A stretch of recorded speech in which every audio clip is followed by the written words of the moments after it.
तो मंदिर के निर्माण के बाद भी मुझे नहीं लगता कि ज़्यादा परिवर्तन होगा, क्योंकि राम लल्ला की प्रतिष्ठा कर रहे हैं। साक्षात जो मर्यादा पुरुषोत्तम राम की प्रतिष्ठा वहाँ पे नहीं लगा रहे हैं। तो हिंदुस्तान के लोगों ने, भारत के लोगों ने बहुत प्यार दिया है हम सभी को, रामायण के सभी किरदारों को, और मुझे लगता है ये वो कंटिन्यू करते ही रहेंगे और ऐसा प्यार हमें मिलता ही रहेगा। हमारे राम आए हैं सॉन्ग आ रहा है, 22 को रिलीज होगा, उसके लिए क्या कुछ कहेंगे? मैं उनको मेरी शुभकामना है। अभिषेक जी को, बहुत अच्छे प्रोड्यूसर हैं, बहुत अच्छे कम समय में हम सबको एज एक्टर्स इस सॉन्ग के लिए उन्होंने लॉक किया एंड बहुत हंसी खुशी से हम लोग ने ये गाना किया। ये गाना हमने 2 दिन में शूट किया। रात को शायद 3 बजे हमने पैकअप किया। हम लोग हनुमानगढ़ी, लता मंगेशकर चौक, और पहले दिन तो हम गुप्तार घाट पे थे। बहुत अच्छे तरीके से लोकेशन उन्होंने सिलेक्ट किए हैं और ऑल्सो बहुत अच्छे एपिसोड्स उन्होंने लिए हैं। शबरी का लिया है, हनुमान जी का एंट्री ली है, तो बहुत सुंदर तरीके से पूरी रामायण वो दर्शा रहे हैं वो 1.5 मिनट के गाने में। So we are very happy, I am very happy कि मैं उनके साथ मैं एसोशिएट कर रही हूँ। ये मेरा तीसरा गाना है, मेरे घर आए राम।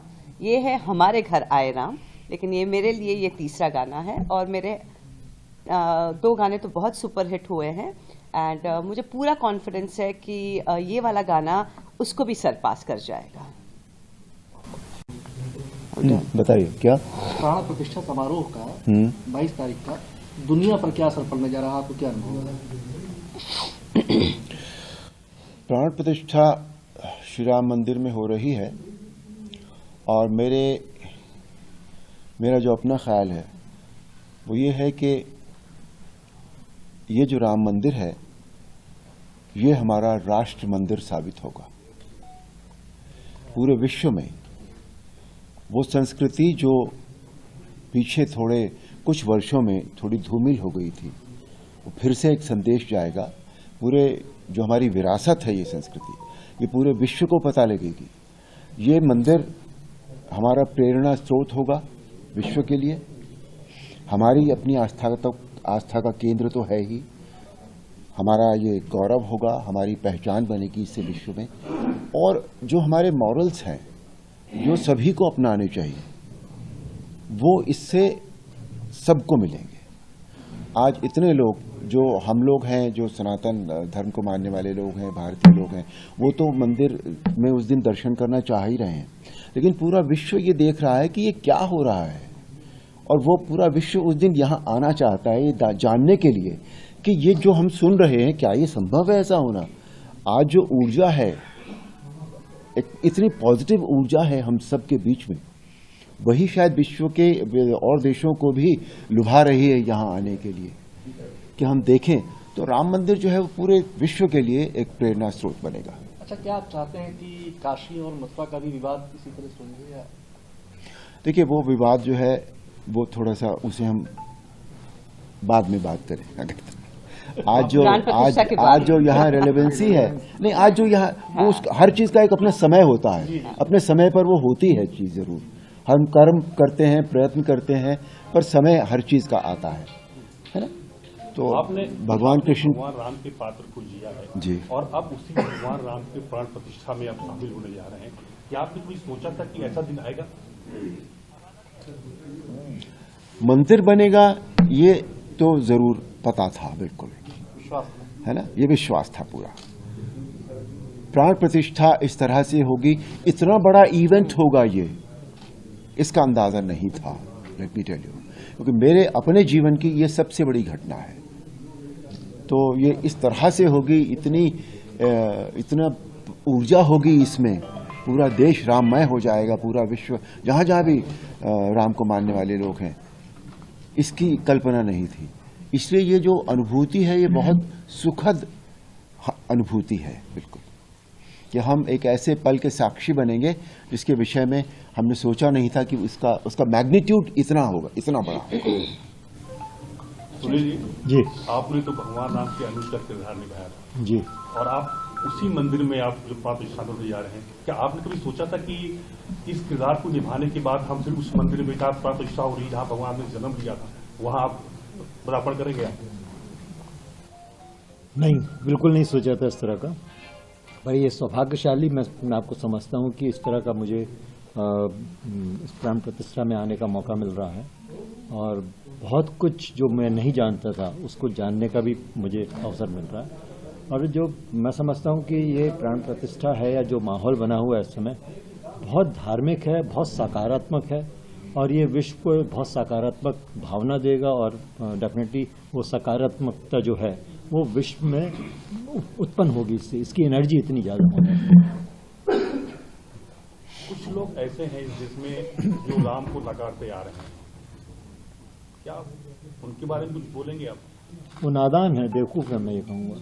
उन्हें असल में राम क्या है उसका नॉलेज नहीं है। देखिए, हर आदमी को जब तक वो डीपली पढ़ेगा नहीं, जानेगा नहीं, उसको समझ ही नहीं सकता है। क्योंकि जब हमें भी नहीं मालूम था, बचपन में हमने जो रामायण थोड़ी बहुत जानी थी, पढ़ी थी, उतना ही नॉलेज था, उस हिसाब से हमें ज़्यादा नहीं था, तो इतना हमें लगता नहीं था कि राम क्या है, राम कितने डीप हैं। वो एक हर तरीके से परफेक्ट है। मर्यादा पुरुषोत्तम जब उनको एक उपाधि दी गई है, क्या कहा जाता है उनको, तो इसका मतलब है कि हर तरीके की मर्यादाओं का वो को निभाते हैं। और रामायण हमें ये सिखाती भी है कि हमें मर्यादा में कैसे रहना चाहिए, और ये शिक्षा उन्हें नहीं मालूम है, ये इसका नॉलेज नहीं है, इसलिए वो उस तरह की बेवकूफ़ी कर रहे हैं। राजन जी, एक सवाल है कि जो रामायण आपने जो जिस पे किरदार निभाया था, जो रामायण बनी थी, उसके बाद बहुत सी रामायण बनी, लेकिन वो रामायण जो बनी वो आज तक जो ऐसी रामायण नहीं बनी, क्योंकि विश्वविख्यात रामायण बनी। क्या आपको लगता है कि ऐसी और भी रामायण बननी चाहिए उस तरीके की, जिसको कि लोग मतलब पूरा विश्व फिर से पसंद करें? जो अभी रामायण, जिस रामायण की आप बात करें, जो रामायण हमने की थी वो बहुत पसंद की गई, उसमें कोई कमी थी? नहीं। उस तरह की तो फिर आप क्यों चाहते? उस तरह की से मतलब नहीं है। ये एक चीज यहाँ रखी हुई है तो अपने आप में पूरी है ना। कोई जरूरी नहीं है कि दूसरी चीज तब लाई जाती है जब या तो उससे अच्छी बने या उससे कम बने। उसके बराबर की चीज तो दूसरी चीज का कोई अर्थ ही नहीं है, बिल्कुल भी, है ना। और बाकी तो भविष्य की बात पता नहीं भाई, राम जी क्या चाहेंगे, क्या उन्होंने सोचा होगा, क्या डेस्टिन्ड है, वो नहीं पता मुझे। पर जब एक रामायण है तो अभी तो दूसरी की आवश्यकता नहीं लगती मुझे कोई भी। नहीं, उसके बाद बहुत सी बनी है, तमाम रामायण आई, लेकिन उस तरह की नहीं बनी। आपको लगता है कि बननी चाहिए कि नहीं, ये प्रश्न मैं वही कह रहा हूँ। जब वो है ऑलरेडी तो दूसरी की आवश्यकता क्या है? जब वो अपने आप में कोई चीज पूरी है, संपूर्ण है, तो क्यों दूसरी बनाई जाए? Thank you. और जिस दिन किसी को लगेगा तो वो बनाएगा, फिर से कोशिश करेगा कोई। अब कोशिश में कितनी कामयाबी मिलती है वो तो राम जी जाने, वो व्यक्ति जाने। अरुण जी, इस समय देखा जा रहा है कि यंगस्टर्स में भी भगवान श्री राम के प्रति धुन सुनने का जैसे पहले ट्रेंड होता था, आज का ट्रेंड लग रहा है। तो अब यंगस्टर्स के लिए क्या कहना चाहेंगे इन फ्यूचर, क्योंकि वो लोग वेस्टर्न की तरफ बढ़ रहे थे, वहीं फिर से रामायण काल को उन्होंने समझा।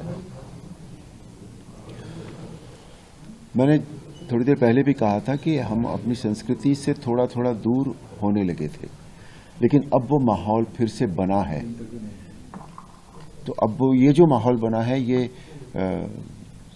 यहाँ it's come here to stay, ये रहेगा, ऐसे ही रहेगा। क्योंकि आज हमेशा ये होता है कि जो आगे जो झंडा लेकर चलते हैं, जो मशाल लेकर चलते हैं, वो यंग लोग होते हैं। और आज का जो यूथ है वो इस समय इतना उसका जो वो इतना रामायण के साथ जुड़ गया है। क्योंकि आज मैं देखता हूं कि जब भी मैं कहीं जाता हूं या मैं कहीं ट्रैवल करता हूं तो सबसे ज़्यादा जो मिलने वाले लोग होते हैं वो यूथ होता है। तो अगर यूथ ने इस बात को समझ लिया है, यूथ अट्रैक्ट हो गया है उस तरफ, तो फिर ये बहुत दूर तक जाएगी।